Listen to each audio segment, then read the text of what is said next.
In the chaotic aftermath of physical or sexual assault, patients often encounter a trance-like state, a natural response to trauma. This can be a profound opportunity for healthcare professionals to provide compassionate and effective care. Dr. Carol P. Herbert's insights offer practical strategies for addressing these patient needs with sensitivity and support. As clinicians, medical residents, and doctoral students envision transforming your approach to trauma care by tapping into the brain's remarkable potential to heal and adapt. Dr. Herbert, a leading expert in trauma care, emphasizes the importance of appropriate communication and intervention in emergency settings. Her recommendations are grounded both in clinical practice and psychological theory, advocating for supportive, non-invasive techniques that respect the patient's current state. When patients are physically or sexually assaulted, they may enter a spontaneous trance-like state. In these critical moments, direct suggestions can provide significant comfort and support.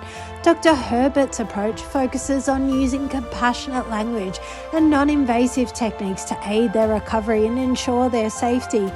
During the initial interaction with assaulted patients, it's crucial to offer reassurances and support while avoiding any further trauma. This approach helps patients feel safe and valued, reducing additional stress and facilitating better communication and recovery. The core idea is to use direct suggestions and affirm that the patient's strength, innocence, and supportive nature of the healthcare environment. The suggestions are intended to reinforce the patient's sense of control and aid in their emotional processing. By integrating these elements into your care approach, you align the patient's needs for safety and validation. Many patients may enter a trance-like state spontaneously after experiencing physical or sexual assault. In these cases, using direct suggestions can be very supportive. You've done everything you could. Now let me assist you in any way I can. Your body is resilient and strong. What happened to you is not your fault. It's a positive step that you told someone about this.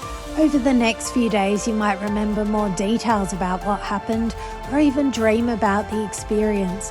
This is your mind's way of processing it. Write down what you recall, or talking to someone can be helpful.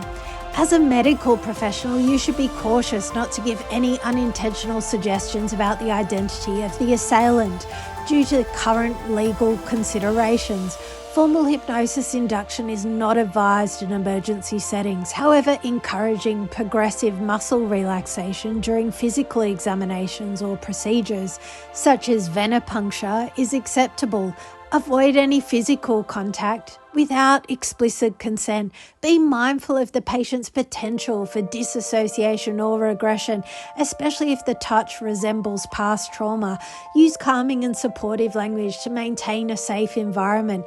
Dr. Herbert's approach has been successfully applied in numerous emergency settings, with patients reporting a greater sense of control and reduced anxiety. These cases illustrate the effectiveness of compassionate communication in trauma care. Direct suggestions work by addressing the patient's immediate emotional needs and reinforcing their strength and autonomy. This method leverages the natural trance state to provide reassurance without invasive techniques, which is particularly effective in high-stress situations. The best healthcare professionals have a powerful role in trauma recovery. By employing these techniques, you can make a significant difference in the patient's immediate and long-term well-being. Your compassionate approach is vital in helping them navigate their trauma. Imagine the relief and empowerment you can offer a patient by providing the reassurance for a supportive environment.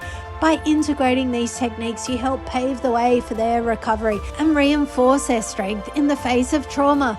Effective communication and supportive interventions are crucial when dealing with physical or sexually assaulted patients. Dr. Herbert's suggestions offer a compassionate, non-invasive approach to care that respects a patient's state and supports their recovery. I encourage all medical professionals to incorporate these techniques into their practice. By doing so, you can enhance the care care and support you provide to trauma survivors, making a meaningful impact on their recovery. Your role in trauma care extends beyond medical treatment. It encompasses providing emotional support and validation. Embrace these techniques to transform your approach and offer compassionate, patient-centered care, because you're perfect just as you are.